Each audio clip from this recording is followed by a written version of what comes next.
In today's video, we're going to be taking a look at a major upcoming Arctic blast, a very strong storm, and some super important news regarding severe weather. Let's get straight into things, and first things first, we're taking a look at our current radar imagery, and as you can see, there is some storminess around. It is quite minor, though, at this point. We do still have some precipitation up here for the northwest, some showers going on around the Rockies and just east of the Rockies, and then a lot of sporadic showers up here for the northeastern corner of the country. We're going to start out by zooming into the northwestern United States, though.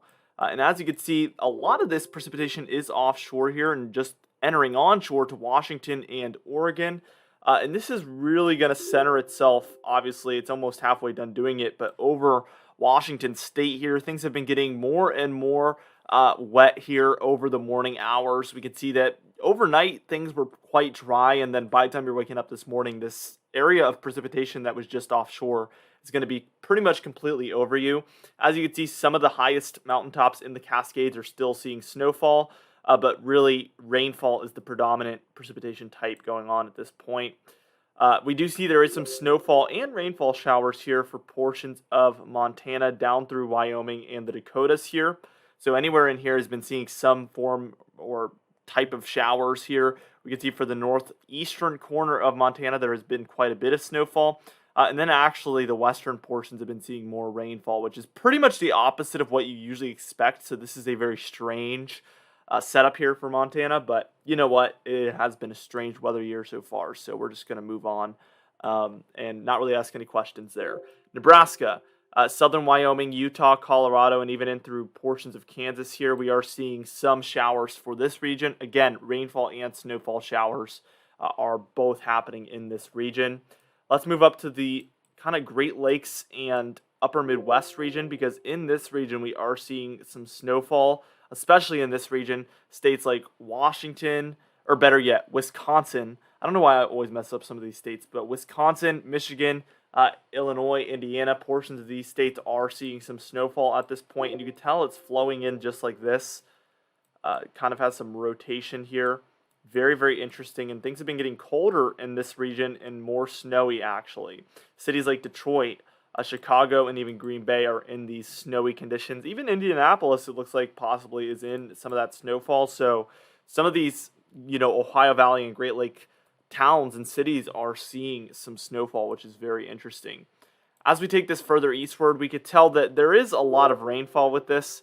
So most of these regions outside of the mountains of West Virginia are seeing mostly rainfall. That looks just like a tooth, I just realized, but whatever. We're going to move on from that. We see that there is snowfall here in between those two roots of the tooth there, as you can see, for portions of western Virginia and then West Virginia as well, eastern West Virginia, as confusing as that is. This is an area that usually sees a lot of snowfall even when surrounding regions don't, and that's kind of what we're seeing here. Things really switched over to snow in a hurry here. Very heavy snowfall, actually, and I wouldn't be surprised if 1 to 3 inches of snowfall accumulated in some of those regions as those heaviest snow showers took place. Very, very interesting setup there, but like you can tell, basically this entire region is featuring some shape or form, some sort of showers going on in this region. All right, now what we're going to do is we're going to move on to the modeled guidance. We're going to take a look at things like the storms that are going to be moving in. We're going to be taking a look at the temperature pattern upcoming over the next 10 days, and then we're going to deep dive into that severe weather threat, where the Storm Prediction Center has come up with some huge, huge news that we need to take a look at in just a moment. So here we are taking a look at our simulated radar. I'm just going to move this on. We can see we're basically going through the Arctic blast at this point already.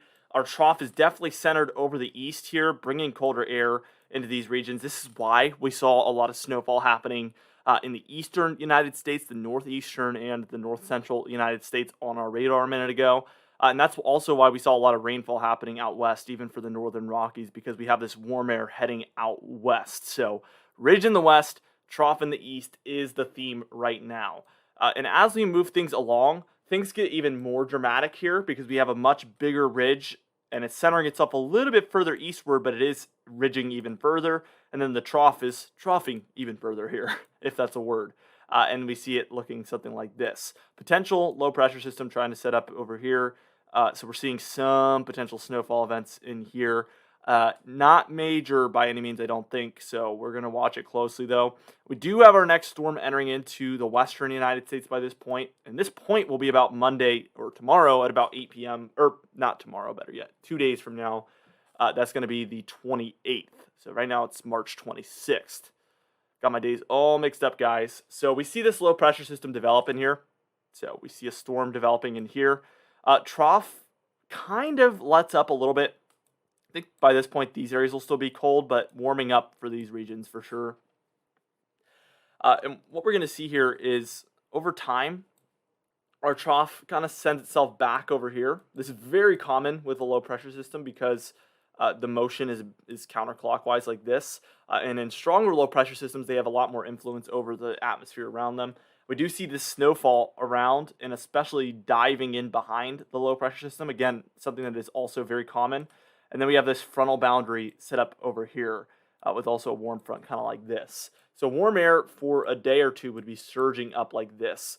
And I want to backtrack because a lot of our first round of severe weather happens in here on Wednesday. Tuesday into Wednesday, actually, better yet. So we're looking at kind of an overnight event potentially Tuesday late in the evening into Wednesday morning there. Then Wednesday into Thursday, we get a bit of that severe weather in here as, again, this front is dipped down about like this. So we're going to see warm air out ahead of it and a cold front coming through. Classic setup here. And then even day 3, we're going to touch on the severe weather a lot more in a minute, but even day 3, I'm watching this region for some severe weather as well. It's worth noting that some sort of a moderate snowstorm at least develops in the upper Midwest with this. So we will take a look at the total snowfall in a minute, but we can see a lot of snowfall does take place with this one, and then it eventually does move out. But it gets as low as a 974 millibar low pressure center. So this is not going to be too shabby whatsoever. It's going to be a very, very strong low pressure system with very prominent warm fronts and cold fronts here, and even, again, very heavy snowfall here on the back end. So we see that eventually move through, and then this is where things get really interesting. We get kind of this flat but pretty Arctic jet stream. Okay, we have lots of cold temperatures up here and lots of temperate temperatures is what I would say in here. I don't think it'll be hot anywhere or even necessarily super warm, but it won't be cold either. It's going to be very, very temperate.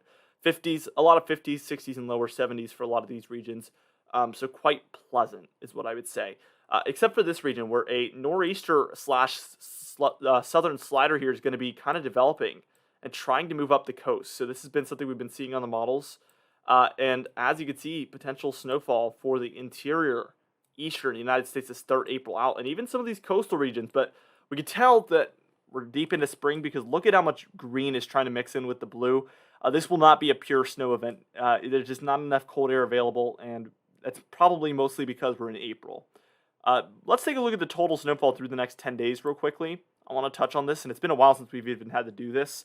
That is not the next 10 days. Let's see here. So this would be the next 10 days. So find your area, and I'm going to name out the colors real quick. Grays will be a dusting, if anything. Blues will be 2 to 6 inches of snowfall. Purples will be 6 to 10. Pinks will be 10 to 20. And then these pastel blues like we see up here for this region, that is where we're going to be at 20 inches plus over the next 10 days. So we have 3 regions featuring some pretty major snowfall. Obviously out west in the Rockies, this is pretty common. The upper Midwest here with that storm that rolls through around here. And then we see these regions see some spotty major snowfall with that southern slider. So that's going to be storm number 2. So let me put that in, number 2. And this will be storm, number 1. And then this will just be kind of all the storms that move through. We will see snowfall semi-frequently for that region. So that is what we're taking a look at as far as snowfall. Let's go ahead and take a look at the temperature pattern. So let's watch this play through. We see that right now there is some very warm temperatures out west and some colder temperatures moving into the east here already. But this is not the worst it's going to get. As you can see, by the time we're reaching into tomorrow, Sunday, we're getting much, much worse here. Very warm air surging into the west, very cold air surging into the east. And we're going to go through these temperature anomalies, but the lighter blues in here, like these regions here, that's going to be about 1 to 10 degrees below normal. Greens will be 10 to 15 degrees below normal. And then these areas in here, these blues up here that we see bottled up, that's going to be about 15 to 25 degrees below normal Fahrenheit. And then those magenta regions that you see some of in here and here, some of it over here as well. That is going to be down here 25 to 35 degrees below normal. So significantly far below normal temperatures to close out the month of March. We see this kind of hang out. This is all the way towards Wednesday.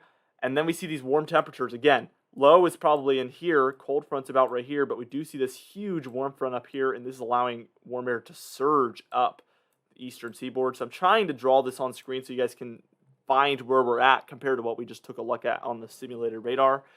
So that low moves through and kind of shakes everything up, but really it features colder than normal conditions behind it. And we kind of enter into early April again in a colder pattern here in the east and a warmer pattern out west. So we'll have to see if this prevails through a majority of the month of April, or if this is just going to be a short-term pattern. That's kind of the question mark moving forward. And I hope you guys tune in daily as we kind of uncover this together and figure out what that pattern will look like. So tune in with us daily for information such as that. Let's take a look at a little bit at kind of the severe weather that we're taking a look at. Now, here we are taking a look at some of that severe weather. We're going to take a look at the CAPE here. Convective available potential energy. Let's see. So we're taking a look here. Let's move this further. This is going to be Tuesday. Look at that. Very, very minimal amounts of CAPE. Maybe 1,000, which is going to be enough. But it's interesting how the European has hardly any CAPE in there. About 600 to maybe 1,000 going on in there, but not really surging like we frequently see happen in our highest CAPE events or biggest severe weather events. And then the next day, which the Storm Prediction Center has also indicated a lot of severe weather will be possible on Wednesday, March 30th, we hardly have any of that CAPE in there according to the European model again. And then Thursday, which the East Coast, the Storm Prediction Center has indicated could have some severe weather. We actually get the most CAPE out of any of the 3 days on April 1st. Wait, is that going to be, that's going to be Thursday into Friday. So something in Thursday, Friday timeframe, we will have 1,000 to maybe 1,500 located in the eastern seaboard there. And then things kind of move out. That'll be our next event there. But we're not going to take a look at it yet because it's too far out. Now, I want to compare that real quick. Let's switch over to our GFS model. Now here's Tuesday. Look at the difference. We probably have 1,500 to even close to 2,000 in here. Look at that. Yeah, probably about 1,000 to 1,500. And then on Wednesday, the very next day, we get almost, I would say, 2,000 in here. So significantly more CAPE the next day as well here on the GFS model. And then a little bit less for that last day. So it's interesting here the differences between the European model and the GFS model on this severe weather event, and this is making me a little bit less confident, okay, moving forward. We're going to have to take this with a grain of salt because the European model is not fully on board with this severe weather outbreak. The GFS is fully on board with a severe weather outbreak, and we're going to have to wait over the coming days to see if they come together or not because that's going to be really, really crucial. Let's take a look at the Storm Prediction Center real quick. Now for day 4, which is going to be, again, Tuesday into Wednesday morning that is, we have a 15% chance of severe weather for Kansas, Oklahoma, and Texas. Again, European model has pretty minimal amounts of CAPE in this region, convective available potential energy, which is thunderstorm fuel. The GFS model does have quite a bit moving into this region and would fully be on board with a severe weather event this day. The 15% chance basically translates to a slight risk at least on the day 1 through 3 outlook, which we will see tomorrow. So tune in tomorrow for more information, of course. But I would expect that we would also get maybe an enhanced in there eventually, just with how big that slight risk area is, especially if the European model starts to side with the GFS model. Now, day 5 here. Again, European model is pretty conservative with the shear, or the CAPE, better yet, and then the GFS model is very excessive with the amounts of CAPE that make it up into this region. But the Storm Prediction Center here has a 15% chance in the yellow, and then a 30% chance there in the orange. The yellow, again, translates to a slight risk, and then the orange there translates to at least an enhanced risk. So we could have a really big severe weather day Wednesday, heading into overnight into a little bit of early Thursday. So we could have back-to-back severe weather days, very similar to what we had just recently. And then day 6 here, which is going to be day 3 of the severe weather event, we have at least a slight risk showing up here for Virginia and North Carolina. And then Friday is a bit of a question mark after that. Anyway, Because of these things, for today's confidence tab, we're only at a 3 out of 6. I feel very concerned about the disagreement here on the European and the GFS model, and I think we have a lot more to uncover here over the coming days.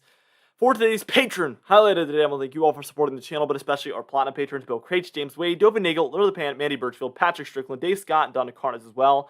I would also to thank our diamond patrons, Bill Roberts, Marcus Connolly, Noah Harley, Michael Kuddle, Catbite, Charles Tennant, Bill Dallas, Gary's, and John Khaleesi also. I would also to thank our channel members, Catbite, Stephen Fan, and Jeremy Cox as well. Anyway, guys, thank you so much for watching this video. Be sure to smash that like button, leave a comment down below, and subscribe for more weather-related content. I'll see you guys in the next video.